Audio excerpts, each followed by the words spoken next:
கடகராசிக்காரங்களுக்கு இந்த காலகட்டம் வம்பு வழக்கில் எப்படி இருக்கும் அப்படின்னு கேட்டிங்கன்னா, நிஜமாவே குடும்ப சம்மந்தப்பட்ட விஷயங்களை மட்டும் தயவு செஞ்சு யாருக்கிட்டையும் பேசாதீங்க. ஆல்ரெடி அந்த பிரச்சனை வந்து உங்களுக்கு இந்த காலகட்டத்தில் நிறைய உங்களுக்கு ப்ராஜெக்ட் வரும். ரொம்ப நாள் தள்ளி போன ப்ராஜெக்டில் இப்போ கைகூட வாய்ப்பு இருக்குது. தந்தையாருடைய விஷயத்தில் நிஜமாவே ரொம்ப கவனமாக இருக்கணும். 9ஆம் இடத்துல இருக்கக்கூடிய சனி கண்டிப்பாக அப்பாவுக்கு உடல்நலம் சார்ந்த பிரச்சனைகளை உருவாக்கும். குறிப்பாக குரு உங்களுடைய ராசிக்கு வர்றாரு. உடனடியாக ஒரு இடத்துலேருந்து இன்னொரு இடத்துக்கு நீங்கள் போகிறதுக்கு வாய்ப்பு கிடைக்கும். மைலோன் ஆன்மீகம் நேயர்களுக்கு வணக்கம். தமிழ் புத்தாண்டு 2026 வரப்போகுது. இந்த தமிழ் புத்தாண்டு எப்படி இருக்க போகுது அப்படின்னு பார்த்தோம்னா, தமிழில் 60 வருடங்கள். அந்த 60 வருடங்களில் இந்த பராபவ அப்படின்னு சொல்லக்கூடிய ஆண்டு ஒரு 40வது ஆண்டாக வருது. இந்த 40வது ஆண்டு உலக அளவில் கொஞ்சம் சிக்கலான சூழ்நிலையை தொடக்கத்திலும் பின்னாடி போக போக அந்த சிக்கல்களை தீர்க்கக்கூடிய அளவிலும் இந்த தமிழ் புத்தாண்டு அமைஞ்சிருக்கு. முதல் ஒரு 6 மாதம் கொஞ்சம் நெருக்கடியான, இப்போது உலகெங்கும் இருக்கக்கூடிய இந்த போர் சூழல், பழையபடியே ஒரு லாக்டவுன் மாதிரியான, இல்லைனா அதுக்கு நிகரான ஒரு சிக்கல், இந்த மாதிரியே தான் தொடங்கி முடியும் போது நல்லா இருக்கும். காரணம் என்னென்னா, இந்த வருடத்திற்கு ராஜாவாக குரு வர்றார். இந்த வருடத்துக்கு மந்திரியாக செவ்வாய் வருகிறார். வருடம் தொடங்குவதும் செவ்வாய்க்கிழமையிலேயே தொடங்குது. இது போன்ற சூழ்நிலைகள் இதை ஒரு 6 மாதத்துக்கு ஒரு நெருக்கடியாகவும், அதன் பிறகு எல்லாருக்குமே ஒரு சந்தோஷமான திருப்திகரமான ஒரு ஆண்டாகவும் முடிச்சு வைக்கும் அப்படிங்கிறத நாம் எதிர்பார்க்கலாம். இந்த 2026 தமிழ் புத்தாண்டில் உலகெங்கும் கொஞ்சம் போர் மேகங்களும் சண்டைகளும் மலைச்சரிவுகளும் இல்லைன்னா திடீர்னு எங்கேயாவது வெடிப்புகளும் இந்த மாதிரியான சூழ்நிலை தான் ஆரம்பிக்கும். இதெல்லாம் உலகத்துக்கு நடக்கிறது. இது எல்லாருக்கும் பொதுவாக போகக்கூடிய அமைப்பில் தான் போகும். அதே சமயம் தனி மனிதர்கள் வாழ்வில் இவையெல்லாம் நல்லது செய்யுமானா, எல்லா தனி மனிதர்களுக்கும் இந்த கல்யாணம் நடக்கிறது, குழந்தை பிறப்பு, அவங்க தொழில் ரீதியாக சில விஷயங்கள் போகிறது, அவங்க விருப்பங்கள், வீடு கட்டுறது, வெளிநாடு போகிறது, இப்படி பல்வேறு விஷயங்களை எல்லாருடைய வாழ்க்கையிலையுமே செஞ்சுக்கிட்டே தான் இருப்பாங்க. ஸோ ஒரு சின்ன லேகு தான் உலகளவில் ஏற்படும். ஆனால் அது தனி மனிதர்கள் வாழ்வை முழுவதுமாக மாற்றியெல்லாம் விடாது. அவங்கவுங்க வாழ்க்கை சுமூகமாக போய்கிட்டே தான் இருக்கும். ஸோ அந்த மாதிரி ஒவ்வொரு ராசிக்கும் எப்படி போக போகுது அப்படிங்கிறது தான் நாம் இந்த வீடியோக்குள்ளே பார்க்க போகிறோம். கடகராசிக்காரங்களுக்கு இந்த தமிழ் புத்தாண்டு நிறைய நன்மைகளை சொல்லும். என்னென்ன வகையில் அப்படின்னு பார்க்கும்போது, கடகராசிக்காரங்க ரொம்பவும் ஒரு உணர்ச்சி வசப்பட்ட, அதே நேரம் ரொம்ப அன்பான ஒருத்தர். இந்த வருஷம் பார்த்தீங்கன்னா நிறைய உதவிகள் செஞ்சுருப்பீங்க, நிறைய பரபரன்னு அலைஞ்சிருப்பீங்க, அது இதுன்னு சொல்லிட்டு நிறைய விஷயங்கள் யோசிச்சிருப்பீங்க. அரசியலில் கூட உங்கள் குடும்பத்தில் ஒரு சிலருக்கு ஆர்வங்கள் இருந்திருக்கும். அது தொடர்பான விஷயங்களும் வீட்டுக்குள்ளே போயிருக்கும். நிறைய நன்மைகள் இருக்குது, நிறைய சிந்தனைகள் இருக்குது, நிறைய முயற்சிகள் இருக்குது. ஆனால் அது கை கூடுதா அப்படின்னு பார்த்தா நிறைய தடைகள், தாமதங்கள் அப்படின்னு சொல்லிட்டு அப்படி நிறைய விஷயங்கள் வந்திருக்கும்.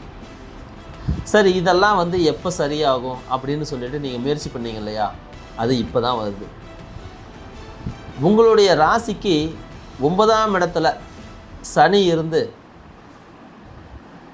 நீண்ட விஷயங்கள் அப்படின்றதுக்கெல்லாம் சில உதவி செஞ்சுருப்பார். அரசியல், குடும்ப சம்பந்தப்பட்ட விஷயங்கள், அதன் பிறகு இந்த குலதெய்வம், உங்களுடைய குடும்ப பாரம்பரியம், இந்த மாதிரியான விஷயங்களில் அப்படியே கொஞ்சமாக நல்லது செய்கிறதுக்கு மெதுவாக தொடங்கி இருப்பார். ஆனாலும் கூட அது கை கூடி வர்றதுக்கோ கை சேர்ந்து வர்றதுக்கோ கொஞ்சம் சில சிக்கல்கள் இருந்திருக்கும். அதை இப்போது இந்த தமிழ் புத்தாண்டு உங்களுக்கு ஒரு 3 மாதம் கழித்து செஞ்சு கொடுத்துரும். கலவையான பலன்தான், ஆமாம். ஆனாலும் கூட உங்களுக்கு நிறைய விஷயங்களை அது செஞ்சு தரும். எப்படி செஞ்சு தரும்?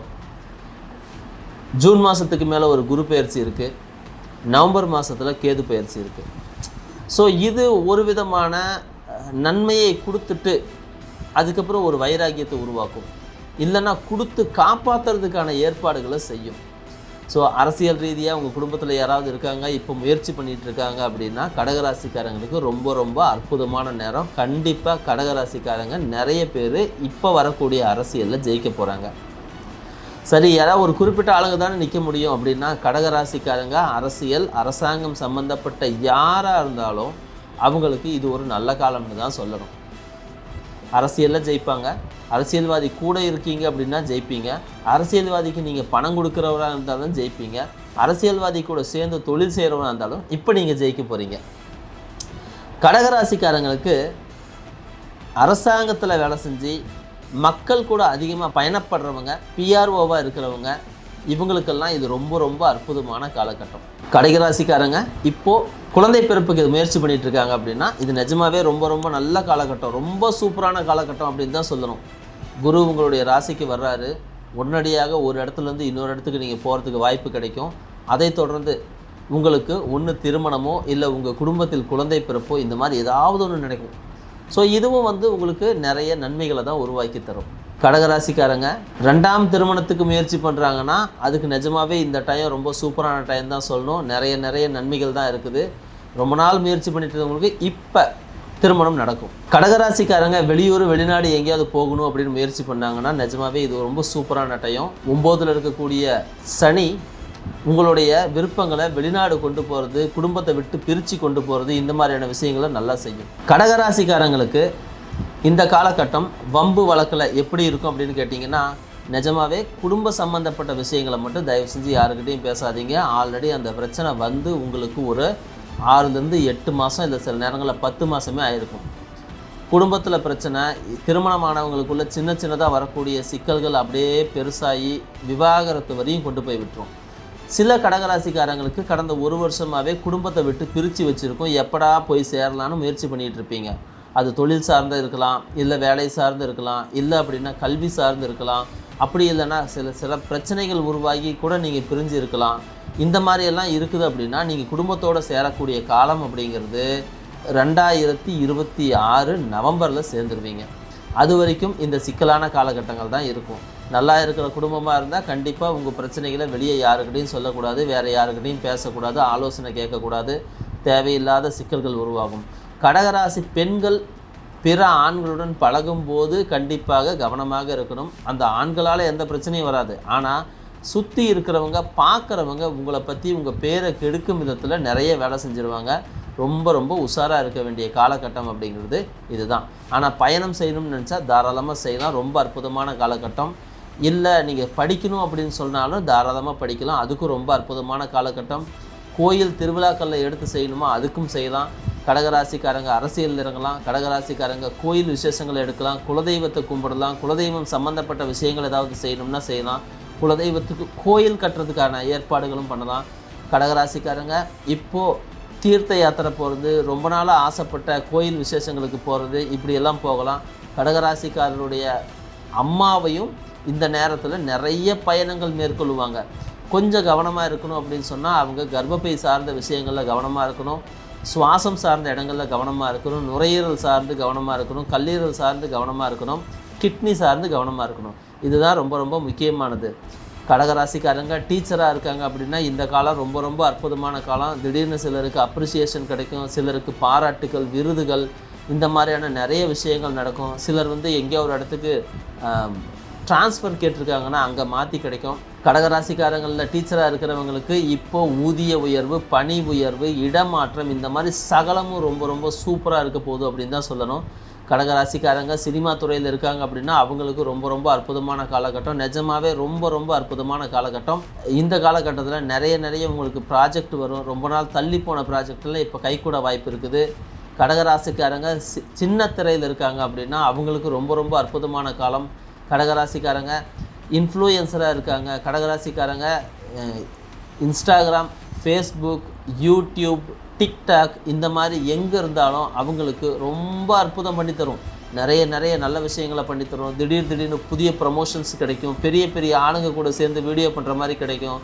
உங்களுடைய வீடியோக்கள் வைரல் ஆகும். நிறைய நன்மைகள் நடக்கும்.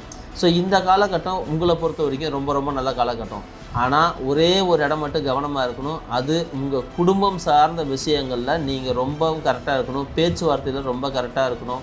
இதில் மட்டும் கரெக்டாக இருந்துட்டிங்கனாவே உங்களுடைய தொழில் சார்ந்த எல்லாமே நல்லாயிருக்கும். கடகராசிக்காரங்க கேட்டரிங் வச்சுருக்கிறவங்க, சமையல் கலை செய்கிறவங்க, இவங்களுக்கு ரொம்ப அற்புதமாக இருக்கும். கடகராசிக்காரங்க ஆட்டோ டிரைவராக இருக்கிறவங்க, கார் டிரைவராக இருக்கிறவங்க, அப்புறம் பஸ் டிரைவராக இருக்கிறவங்க, ட்ரெயின் ஓட்டுறவங்க, இப்படி இருக்கக்கூடிய டிரைவர் தொழிலாக இருந்தாலும், இல்லை டிரான்ஸ்போர்ட் டூரிசம் வச்சு நடத்துகிறவங்க, இல்லை பெரிய பெரிய இயந்திரங்களை வாங்கலாம்னு நினச்சாலும் சரி, அதை கொஞ்சம் தள்ளி போட்டு செய்ய பாருங்கள். முடிஞ்சால் ஒரு 6 மாதத்துக்குள்ளே செஞ்சுருங்க. அதுக்கப்புறம் தயவு செஞ்சு செய்யாதீங்க. பண வரவு மாட்டிக்கும். கடகராசிக்காரங்க இப்போ கவர்மெண்ட் வேலைக்கு தான் முயற்சி பண்ணுறீங்க அப்படின்னா கொஞ்சம் யோசித்து முயற்சி பண்ணுங்கள். உங்கள் அப்பா இல்லைன்னா உங்கள் மாமா இல்லை உங்கள் அம்மா இப்படி யாராவது ஏற்கனவே கவர்மெண்ட் வேலையில் இருக்காங்க அப்படின்னா இது உங்களுக்கு நிஜமாகவே நல்ல காலகட்டம். இப்போ உங்களுக்கு வேலை கிடச்சிரும். உங்கள் குடும்பத்தில் யாருமே கவர்மெண்ட் வேலையில் இல்லை, நீங்கள் தான் முத போக போகிறீங்கன்னா கொஞ்சம் யோசித்து முடிவெடுங்க. தயவு செஞ்சு பணம் கொடுத்து வேலை வாங்கிடலாம் அப்படிங்கிற எண்ணத்துக்குள்ளே போகாதீங்க. மாட்டிக்குவீங்க, பெரிய அளவில் ஏமாற்றப்படுவீர்கள். கடகராசிக்காரங்களுக்கு இப்போது குழந்தை பிறப்புக்கான ஒரு நல்ல வாய்ப்பு ஏற்பட்டிருக்குது. இவ்வளவு நாள் உங்கள் குடும்பத்தில் இந்த IVF மூலமாக இந்த மாதிரிலாம் முயற்சி பண்ணிகிட்ருக்கீங்க அப்படின்னா, இல்லை குழந்தை வேண்டாம் தள்ளி போடலான்னு முயற்சி பண்ணிகிட்ருந்தீங்க அப்படின்னாலும் அதெல்லாத்தையும் விட்டுருங்க. இப்போ அடுத்த 6 மாதத்துக்குள்ளே குழந்தைக்கு ரொம்ப அற்புதமான வாய்ப்பு. மிஸ் பண்ணிங்க அப்படின்னா மறுபடியும் இந்த வாய்ப்பு அமையறதுக்கு உங்களுக்கு 2லேருந்து 3 வருஷம் ஆகிடும். ஸோ உங்களுக்கு ஆசை இருந்தால் உடனடியாக இப்போது நீங்கள் முயற்சி பண்ணுங்கள். கடகராசிக்காரங்க இப்போது தந்தையாருடைய விஷயத்தில் நிஜமாகவே ரொம்ப கவனமாக இருக்கணும். 9ஆம் இடத்துல இருக்கக்கூடிய சனி கண்டிப்பாக அப்பாவுக்கு உடல்நலம் சார்ந்த பிரச்சனைகளை உருவாக்கும். குறிப்பாக முதுகு, நரம்பு, கால் இதை 3 ஒட்டி கண்டிப்பாக சில நோய்களை உருவாக்கி தரும். சிலருடைய அப்பாக்களுக்கு தலையிலே அடிப்படுறதுக்கு வாய்ப்பு இருக்குது. சிலருக்கு நெஞ்சு சார்ந்த சிக்கல்கள் ஏற்படும். எப்படி பார்த்தாலும் இது கொஞ்சம் சிக்கலான காலகட்டம் தான் புரிஞ்சுக்கணும். இருந்தாலும் இந்த காலகட்டத்தில் குருவோட பார்வை உங்களுக்கு கிடைக்கிறதுனால ஒரு குறிப்பிட்ட காலத்துக்கு உங்களுக்கு தெய்வ அனுகூலத்தால் சரியான வைத்தியம் கிடைச்சி அவங்களுடைய உயிருக்கு பங்கம் இல்லாமல் நீங்கள் காப்பாற்றப்படுவீர்கள். கடகராசிக்காரங்க யாராவது இப்போது ஒரு முயற்சி, ஒரு நல்லதொரு முயற்சியாக தெய்வ அனுகூலத்துக்காக நீங்கள் யோகா இல்லைன்னா மெடிடேஷன் இல்லைன்னா இயற்கை மருத்துவம், ஹோமியோபதி, அது இல்லாமல் வேறு ஏதாவது நேச்சுரோபதி இப்படியெல்லாம் நீங்கள் ஏதாவது படிக்க போகிறீங்க அப்படின்னா, எலக்ட்ரோபதி இப்படியெல்லாம் ஏதாவது படிக்க போகிறீங்கன்னா தாராளமாக நீங்கள் படிக்கலாம். அதாவது அறுவை சிகிச்சை இல்லாத எல்லா மருத்துவத்துக்கும், சித்த மருத்துவம் சம்மந்தப்பட்டது இல்லை ஆயுர்வேதம் சம்மந்தப்பட்டது, யுனானி சம்மந்தப்பட்டதை படிக்கிறவங்களுக்கும் நிஜமாகவே இது ஒரு ரொம்ப நல்ல காலகட்டம்னு தான் சொல்லணும். அதை படித்து முடித்தவங்களுக்கும் உடனடியாக வேலை கிடைக்கும். உங்களுடைய ஃபீல்டில் திடீர்னு உங்களுக்கு ஒரு டிமாண்ட் உருவாகும். மக்களுக்கும் உங்கள் மேலான நம்பிக்கை ரொம்ப பெரிய அளவில் போகும். அதனால் இதை பயன்படுத்திக்கோங்க. கடகராசிக்காரங்க குழந்தை சம்மந்தப்பட்ட டாக்டராக இருந்தால் அப்படின்னா அவங்களுக்கு ரொம்ப அற்புதமான காலகட்டம். மனவியல் சம்மந்தப்பட்ட டாக்டராக இருக்கிறவங்களுக்கு ரொம்ப அற்புதமான காலகட்டம். அறுவை சிகிச்சை செய்யாத MBBS படித்த டாக்டர்களுக்கு இது ரொம்ப அற்புதமான காலகட்டம். குறிப்பாக ஃபிசியோதெரபிஸ்ட்டுக்கு இந்த காலகட்டம் ரொம்ப நல்லாயிருக்கும். அதனால் இந்த காலகட்டத்தை பயன்படுத்திக்கிங்க. உங்களுடைய விருப்பங்களை நீங்கள் நிறைவேற்றிக்கிறதுக்கு நல்லதொரு அற்புதமான காலம். நாம் இப்போ வரைக்கும் பார்த்தது எல்லாமே ஒரு பொதுவான இந்த வருஷத்திற்கான பலன்கள் தான். உங்களுடைய ராசிக்கு வேறு என்னென்னலாம் நடக்கும் அப்படின்னு தெரிஞ்சுக்கிறதுக்கு நம்முடைய மயிலோன் ஆன்மீகம் சேனலை தொடர்ந்து பார்த்துக்கிட்டே வாங்க. இதில் இன்னும் நிறைய அப்டேட் கொடுக்க போகிறோம். தொழில்கள் மட்டுமல்ல, விவசாயத்தில் இருக்கிறவங்க என்னென்ன பயிர்களை செய்யும்போது நல்லாயிருக்கும், நோய்கள் என்னென்ன மாதிரியான விஷயங்கள் வரும், அதுக்கு தீர்வு என்னவாக இருக்கும், பரிகாரங்கள் என்னவாக இருக்கும் அப்படிங்கிற நிறைய விஷயங்களை நாம் அடுத்தடுத்து வரக்கூடிய வீடியோக்களில் போக போகிறோம். உங்களுக்கு இல்லை அவசரமாக எனக்கு ஒரு ஆலோசனை தேவை அப்படின்னு சொன்னால் நீங்கள் உடனடியாக நம்முடைய கீழே கொடுத்துருக்கிற நம்பருக்கு கான்டாக்ட் பண்ணுங்கள். இந்த விஷயம் உங்களுக்கு பயனுள்ளதாக இருந்துச்சு அப்படின்னா இந்த வீடியோவை லைக் பண்ணிக்கிங்க, நம்மளுடைய சேனலை சப்ஸ்கிரைப் பண்ணிக்கிங்க. உங்களுடைய நண்பர்களும் இதே ராசியில் இருக்காங்க அப்படின்னா அவங்களுக்கு இதை ஷேர் பண்ணுங்கள். உங்கள் ஃபேமிலிக்கு, ஃப்ரெண்ட்ஸுக்கு ஷேர் பண்ணுங்கள். இதுக்கு மேலே உங்களுக்கு ஏதாவது சந்தேகம் இருந்துச்சு அப்படின்னாலும் கமெண்ட்டில் போடுங்க. அதை பார்த்துட்டு நான் உங்களுக்கு அடுத்த வீடியோவில் உங்களுக்கு பதில் கொடுக்குறேன். மீண்டும் அடுத்த வீடியோவில் சந்திப்போம். நன்றி, வணக்கம்.